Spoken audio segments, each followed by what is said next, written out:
Hi, I'm Morgan, and today I will be reading Chapter 40 of Mansfield Park by Jane Austen. Fanny was right enough in not expecting to hear from Miss Crawford now, at the rapid rate in which their correspondence had begun. Mary's next letter was after a decidedly longer interval than the last, but she was not right in supposing that such an interval would be felt a great relief to herself. Here was another strange revolution of mind. She was really glad to receive the letter when it did come. In her present exile from good society and distance from everything that had been wont to interest her, a letter from one belonging to the set where her heart lived, written with affection and some degree of elegance, was thoroughly acceptable. The usual plea of increasing engagements was made an excuse for not having written to her earlier. "And now that I have begun," she continued, "my letter will not be worth your reading, for there will be no little offering of love at the end, no 3 or 4 lines passionés from the most devoted H.C. in the world, for Henry is a Norfolk. Business called him to Everingham 10 days ago, or perhaps he only pretended the call for the sake of being travelling at the same time that you were. But there he is, and by the by, his absence may sufficiently account for any remissness of his sisters in writing, for there has been no—" "Well, Mary, when do you write to Fanny? Is it not a time for you to write to Fanny, to spur me on?" "At last, after various attempts at meeting, I have seen your cousins, dear Julia and dearest Mrs. Rushworth. They found me at home yesterday, and we were glad to see each other again. We seemed very glad to see each other, and I do really think we were a little. We had a vast deal to say. Shall I tell you how Mrs. Rushworth looked when your name was mentioned? I did not used to think her wanting in self-possession, but she had not quite enough for the demands of yesterday. Upon the whole, Julia was in the best looks of the two, at least after you were spoken of.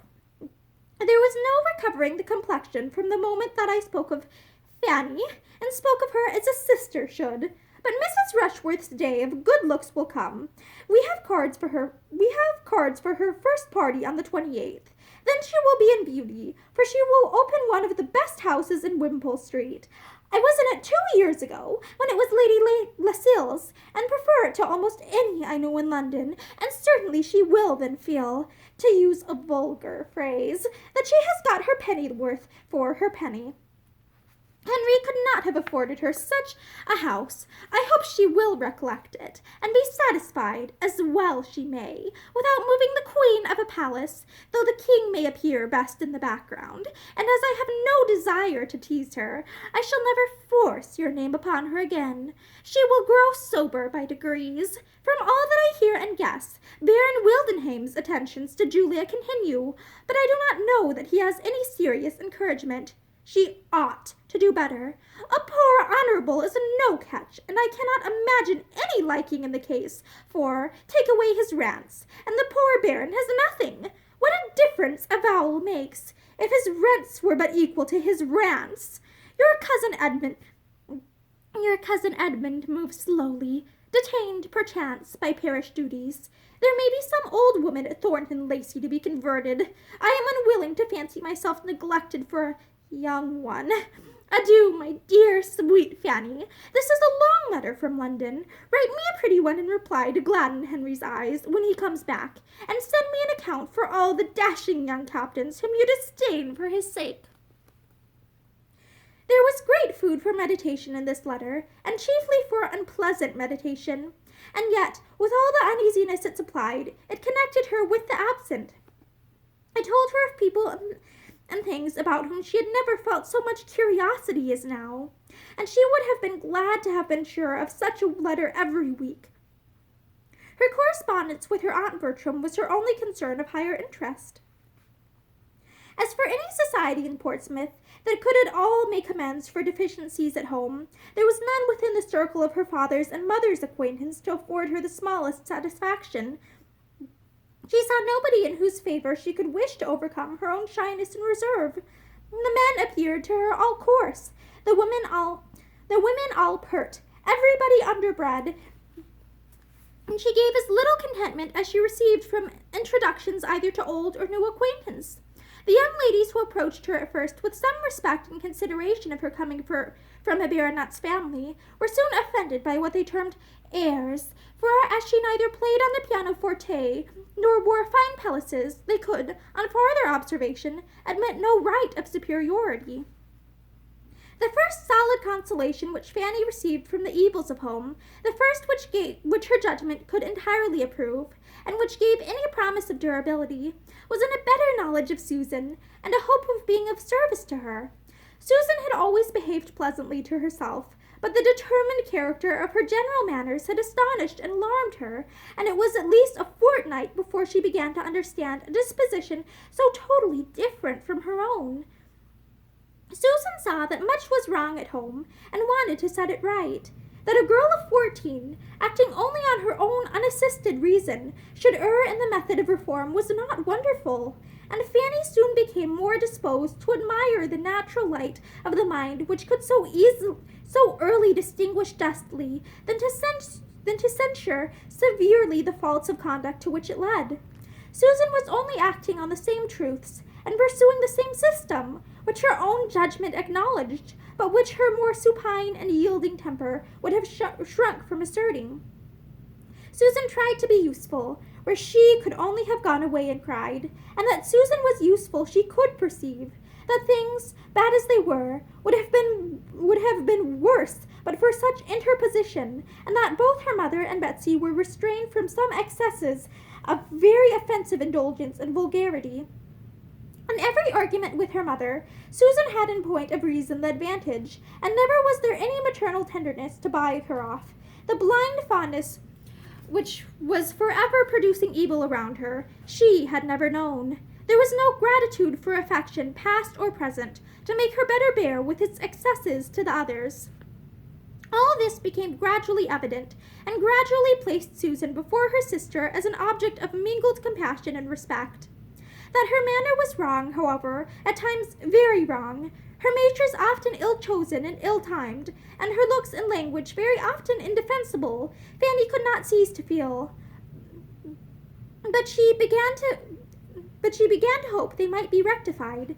Susan, she found, looked up to her and wished for her good opinion, and knew as anything like an office of authority was to Fanny, knew as it was to imagine herself capable of guiding or informing anyone. She did resolve to give occasional hints to Susan, and endeavor to exercise for her advantage the juster notions of what was due to everybody, and what would be wisest for herself, which her own more favored education had fixed in her. Her influence, or at least the consciousness and use of it, originated in an act of kindness by Susan, which after many hesitations of delicacy, she at last worked herself up to.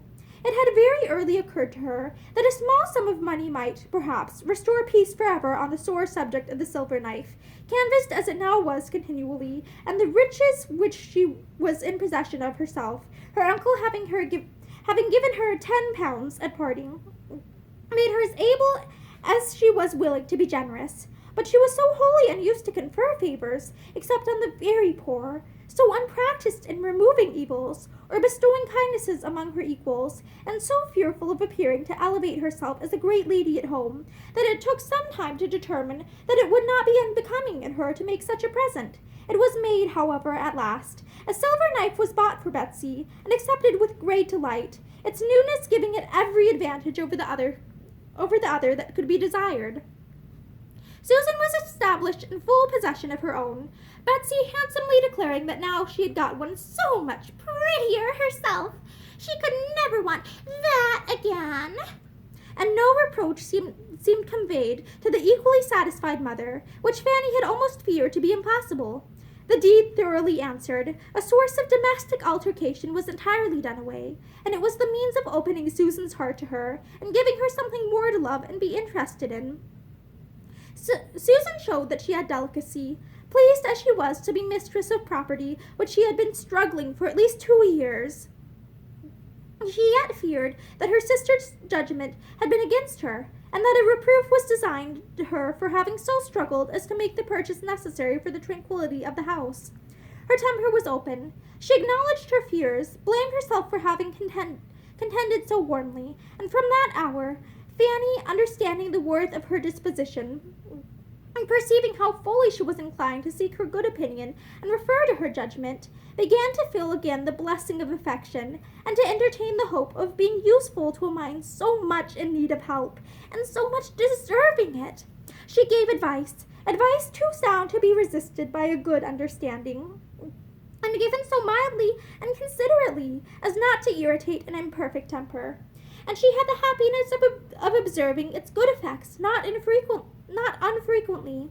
More was not expected by one who, while seeing all the obligation and expediency of submission and forbearance, saw also with sympathetic acuteness of feeling all that must be hourly grating to a girl like Susan.